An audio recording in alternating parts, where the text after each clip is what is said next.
Qu'est-ce qui fait que le propriétaire ne veut plus travailler avec vous en tant que conciergerie, ne veut même pas travailler avec vous? Comment attirer l'attention des propriétaires? Comment leur faire une offre irrésistible?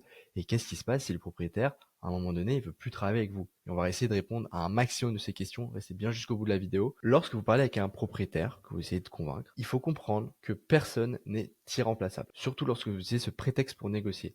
Il faut pas se dire que en tant que conciergerie, j'ai la main sur tout, sur les annonces, sur la façon dont on va procéder. C'est mes critères, c'est mes obligations et tu vas t'y plier. Non, non, ça marche pas. Déjà, ce qu'il faut comprendre, si vous utilisez le prétexte de je suis irremplaçable, j'en abuse, c'est plus la négociation, c'est du chantage. Déjà, il faut comprendre ça. Il faut vraiment essayer de clarifier. Comment on peut bâtir une relation de confiance avec le propriétaire? Il va falloir tout d'abord créer les annonces Airbnb Booking sur le compte du propriétaire pour deux raisons.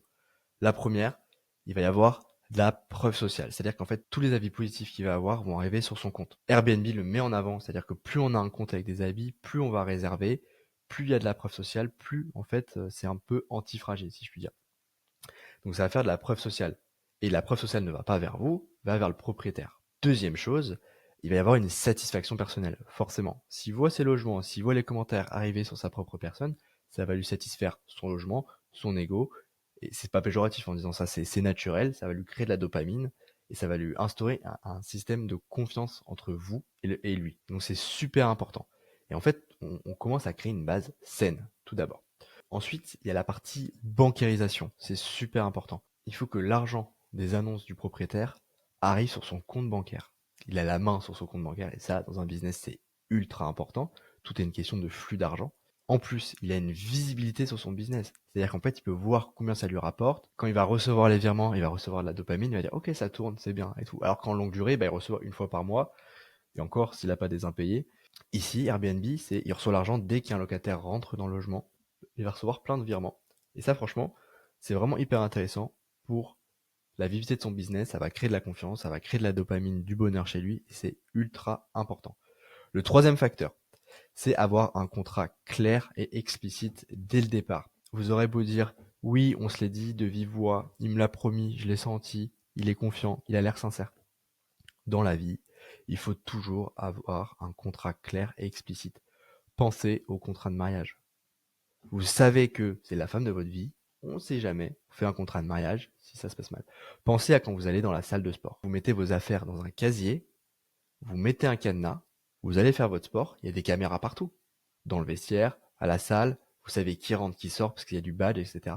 À aucun moment, quelqu'un va vous voler vos affaires. Par contre, pour éviter d'avoir une prise mentale, vous mettez le cadenas. Vous êtes sûr à 100% que on n'ira pas voler vos affaires, ça vous décharge mentalement. Et c'est hyper important d'avoir un contrat clair et explicite et que tout soit écrit et signé. Dans ce contrat, il y a des engagements de sortie. Donc, notamment, si par exemple, il décide de lui vous sortir, il y a 3 mois de préavis. Encore une fois, à aucun moment, il vous sortira. Pourquoi? Parce que si vous regardez cette chaîne, toutes les méthodes qu'on vous donne, toutes les explications, toute la valeur qu'on vous donne, quand vous êtes une conciergerie, vous savez que vous allez avoir une bonne gestion, une bonne commercialisation de ce logement. Tous les process pour recruter, tous les process pour faire du réassort, tous les process pour mettre en avant les annonces, à mettre des revenus management. Vous allez tout paramétrer, que vous allez avoir une gestion nickel et qui va apporter du chiffre d'affaires. Et à la fin, le propriétaire, il aura juste un virement à faire. Donc, à aucun moment, si vous gérez bien votre conciergerie, le propriétaire va vous sortir. C'est pas possible. Par contre, il se peut que ce soit vous qui décidiez à un moment donné de sortir. Exemple. Le logement commence à être délabré. Le logement commence à avoir beaucoup de problèmes. Vous dites au propriétaire, écoutez, faudrait faire de la rénovation pendant 1 ou 2 mois, faudrait faire 2 mois de travaux, faut retaper la salle de bain, retaper la cuisine, j'en sais rien. Le propriétaire et l'investisseur, en général, les investisseurs, ils sont assez compliqués de convaincre sur des travaux, etc. Ils sont proches de leurs sous. C'est pas péjoratif, c'est que c'est des investisseurs, ils vont challenger toutes les lignes, c'est normal. Il peut ne pas vouloir faire ces travaux-là. Il considère que le logement est en location.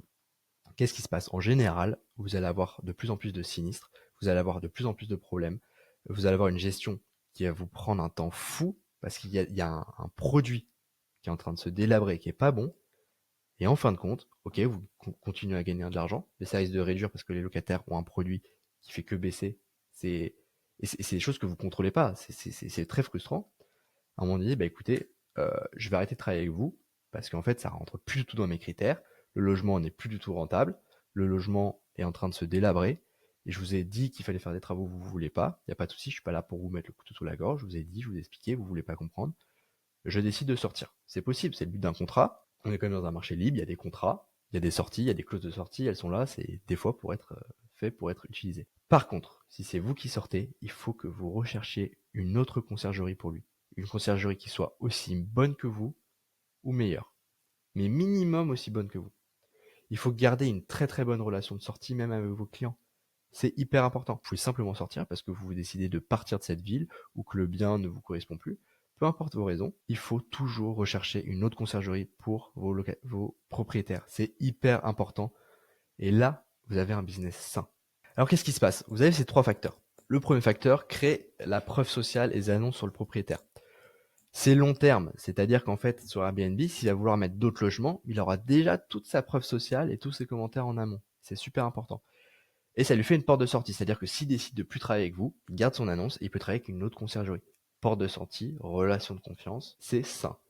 Deuxième chose, sur le côté bancaire, comme je vous ai dit, ça permet de faire une visibilité et un côté bancaire clair et explicite. Et dans tous les business, il y a une grande part, ça part de la bancarisation. Il faut vraiment prendre en considération ça. Et du coup, c'est solide et sain. Troisième chose, la porte de sortie du contrat, notamment avec des clauses de sortie, des engagements que vous vous engagez à rechercher une autre conciergerie. Ça, c'est hyper important. Il se dit, ok, il n'y aura pas de pression si à un moment donné, on en arrête de collaborer ensemble. Et ce qui fait une porte de sortie explicite et transparente. Et là, on peut se dire, mais Guillaume, qu'est-ce qui se passe? Là, je suis en train de lui offrir des portes de sortie dans tous les sens. Qu'est-ce qui l'empêche de appuyer sur le bouton et de me sortir? On va le répéter. C'est tout le contraire ce qui va se passer. Le propriétaire va se sentir en sécurité, va avoir un sentiment de confiance avec vous, il va y avoir une relation saine qui va se créer. Il n'aura aucune raison de partir si je fais du bon travail. Et avec mes méthodes, je sais que je vais faire du bon travail. J'en suis convaincu. Et de toute façon, si vous voulez convaincre un propriétaire de travailler avec vous, si vous n'êtes pas convaincu de votre produit, vous n'êtes pas convaincu de la délivrabilité, à aucun moment il travaillera avec vous. Donc en fait, c'est obligatoire. Il y a de la confiance et en plus vous êtes serein sur la délivrabilité, vous allez faire du bon travail et à aucun moment il va sortir avec vous. Je vais vous montrer un exemple très concret de mon offre qui est très agressive. Je vais vous montrer. Restez bien jusqu'au bout de la vidéo. Regardez. Que se passe-t-il si je ne tiens pas mes engagements? C'est possible. Regardez mon offre. Ici, ça c'est mon offre actuelle. On prend en charge votre logement de conciergerie de A à Z pour vous apporter 30% de chiffre d'affaires supplémentaire en 120 jours. On peut se dire, mais c'est super agressif. La première raison, c'est que j'ai envie de capter l'attention. Il me faut une offre qui soit agressive, qui disrupte le marché, qui soit agressif. Mais par contre, si je fais une offre, il faut que je tienne ma promesse. Je sais que je peux rapporter, avec un revenu management, 10% de chiffre d'affaires en plus. Je sais que si je passe son annonce en multiplateforme et qu'il y a une grande visibilité, je sais que je peux gagner aussi 10%. Si je passe son annonce en référencement, j'améliore les photos, j'améliore la description, j'améliore les titres, j'améliore tout ça, c'est que je peux encore gagner 10%. Donc en fait, je sais que je peux tenir ma promesse d'apporter 30% de chiffre d'affaires en plus. Imaginons que je ne tienne pas ma promesse, que c'est pas 30% que j'apporte, c'est 10% de chiffre d'affaires que j'apporte. Mettez-vous à la place. Il s'occupe de rien. Il n'a pas les ménages à faire. Il n'a pas la communication avec les voyageurs à faire. Il n'a pas le réassort à faire. Il n'a pas, s'il y a des sinistres, il n'a pas à s'en occuper. Il n'a pas toute la gestion, il n'a pas toute la commercialisation à faire. Il n'a rien à faire, à part un virement à faire avec vous par mois. Il a une facture à payer. Pour un logement qui peut rapporter potentiellement 3 fois plus que la longue durée. Même si je lui apporte 10% de chiffre d'affaires en plus, imaginons que ça s'est mal passé avec une autre conciergerie. C'est-à-dire que ça se passe bien avec moi et en plus je lui apporte 10%, c'est royal. Imaginons que je lui apporte 0% de chiffre d'affaires en plus. Mais par contre, au niveau de la gestion de la commercialisation, c'est nickel, il n'entend pas parler un virement par mois. Il va rester avec vous parce que vous enlevez énormément de douleur, que vous lui apportez des choses, que vous lui apportez de la sérénité, il n'a aucune prise mentale, son business il tourne, il fait 3 fois plus qu'en longue durée. C'est royal. Et ça, c'est encore une fois, c'est si je me mettais des boulets et je disais que j'arrivais pas à faire 30% de chiffre d'affaires. Voilà les exemples. Voilà comment créer une relation saine avec son propriétaire. D'ailleurs, si vous êtes propriétaire et vous souhaitez mettre en bien vos locations courte durée, des villas, des immeubles de rapport, des appartements, n'hésitez pas à prendre un rendez-vous gratuit dans la description. On est là pour vous aider. Même si vous souhaitez gérer vos biens de votre côté, on peut vous apporter une roadmap, un plan d'action. N'hésitez pas, c'est dans la description. Merci beaucoup pour votre attention.